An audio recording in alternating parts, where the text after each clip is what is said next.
Bonjour, alors moi, je suis Lucas, le cofondateur de Novoma. Novoma, c'est une entreprise qu'on a fondée en 2019. On propose des compléments alimentaires et on a très vite compris que nous, c'était une absolue nécessité pour pouvoir exister en tant que petite marque, d'être présent en ligne. Et donc, on a commencé par un site web qu'on a très vite doublé avec une activité Amazon. Ça nous a permis, en tant que petite marque, d'exister sur des zones géographiques où on n'était pas du tout présent. Et on a complètement explosé entre l'année 2019 et 2020, puisqu'on a multiplié nos ventes à peu près par 7 en une année. Donc c'est là qu'on a compris qu'il fallait absolument qu'on insiste sur ces canaux.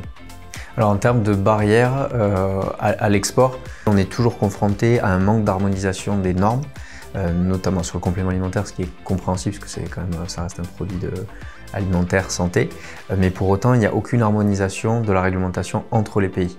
Donc parfois en fait c'est difficile de s'y retrouver en termes d'étiquetage et on est obligé d'avoir un étiquetage spécifique pour chaque pays. Nous le plus compliqué, mais c'est un peu spécifique à notre domaine, c'est vraiment la réglementation des autorités de santé ou des ministères de l'agriculture et le manque d'harmonisation des normes entre les pays.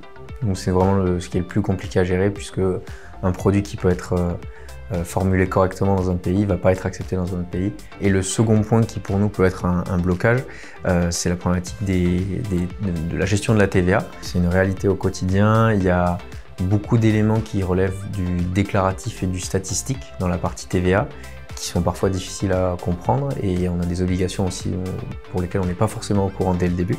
Et le fait qu'on est automatiquement obligé de s'accompagner de partenaires, Amazon en propose un certain nombre, pour pouvoir gérer correctement cette TVA, parce que tout seul c'est un casse-tête monstre et ça aurait été très difficile si on n'avait pas été accompagné, mais cet accompagnement il a un coût.